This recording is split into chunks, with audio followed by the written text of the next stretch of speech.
Hello. So you're welcome once again to day 3 of the Uganda Chess Open. The Uganda Chess Open has been a very good event so far. So we have seen round 5 and round 6 going on pretty fine. So this is a standard tournament in Uganda, known as the Pearl of Africa. So this has been a very good event at this moment. And guys are still enjoying this. We have seen so far on day 3, many masters are fallen and many amateurs are also getting into better positions. Gongthon from South Sudan still having a good age, but on day 3 he has also got his first loss from the defending champion Rajab Kamoga. So we have also seen the Africa's bronze, as he calls himself, Harold Wanyama, having a very beautiful tournament today with 2 whites on day 3, and he managed to have a clean game with Benjamin Chao from South Sudan in the morning. And also he has had a very beautiful game in the afternoon against Farouk Fauza. So this is the game which has featured as the brilliant game of the day from the FIDE master Harold Wanyama, a very well-renowned player on the African continent. So this guy in white, Harold Wanyama in white, and Farouk Fauza in black. So the game went on pretty fast and pretty fine with a d4 from Harold Wanyama. And then we see d5, very standard openings here. We can see c4. Everything was pretty standard at this point, and the game moved on pretty fine and pretty well. So everything went on pretty standard and fine as he brought out his bishop g2. So there's nothing new at this point. Everything is common and standard. So the pieces come out quickly. Developments are seen on the board, and then we see knight c6. Everything is pretty standard at this point. There's nothing wrong from both players. The game is going on pretty standard and pretty fine. And yes, we see knight takes c3. Knight takes c3 was a good move, which featured on pretty fine and pretty well. Then takes b takes c3. So we see castling, and then knights start to be maneuvered. So this is a standard move, and this is a nice move. Of course, I see that he's opening up for these the queen and the bishop having beautiful strikes on d5.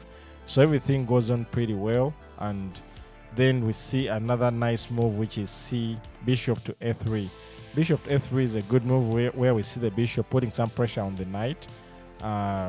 This move was also a clean one until we see also c6 on the board. Then we see a break in the center with e4. E4 was a good move that came in timely. And then we see the rook to e8.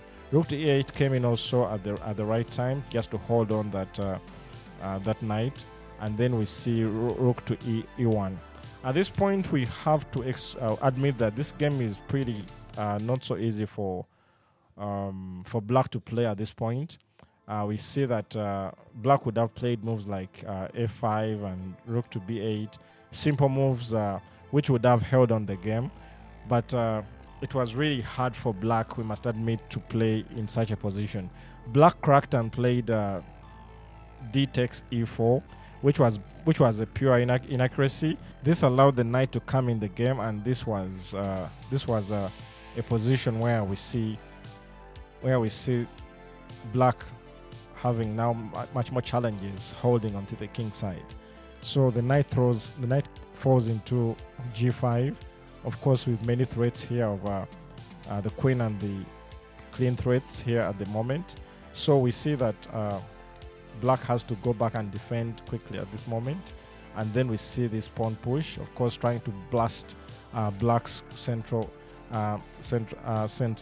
So we see that bishop comes out to also hold the center, but then we see some weaknesses on the queen side, of course. And then Harold plays h4. Harold plays h4, but h4 at this moment is a real inaccuracy. He would have gone for moves like queen takes b7, of course, not fearing rook, but then he can also feel free to take. And at this moment, there's nothing to fear. In such positions. So what happens with this? Immediately, Farouk played queen to b6. Queen to b6. Hold on. Looking at looking at h4 as an accuracy, there are also some other moves at this moment, like knight to e6, which was an engine suggestion. Which was very hard for a player to see. But I asked Harold why he didn't consider knight to e6 at this position.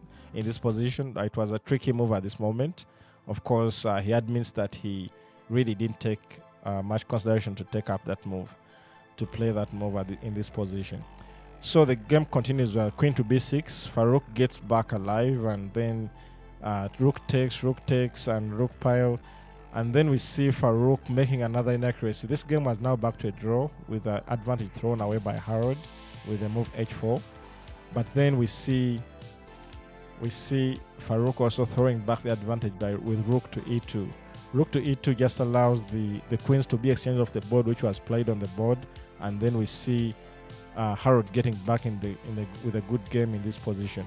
Farouk thought that holding and putting some pressure on the bishop would help, but then came the brilliant move bishop to b2. Bishop to b2 is a very brilliant move at this moment, because we see that the rook is now helpless without not being able to check on a1, and also everything seems to be pretty neutralized in this position. So we see the rook, the knight being chased away. But then comes knight to e6. Of course, also better was knight to e4, which was a very beautiful move. But nevertheless, knight to e6 is also another standard move, allowing him to take. Also, just gets the pass pawn just pretty more advanced and strong. So we see the rook on a7, and this c4 comes in pretty handy. And then we see the king trying to fight and get out of the threats at this moment. But then comes bishop to d4. Bishop to d4 was also a strong move.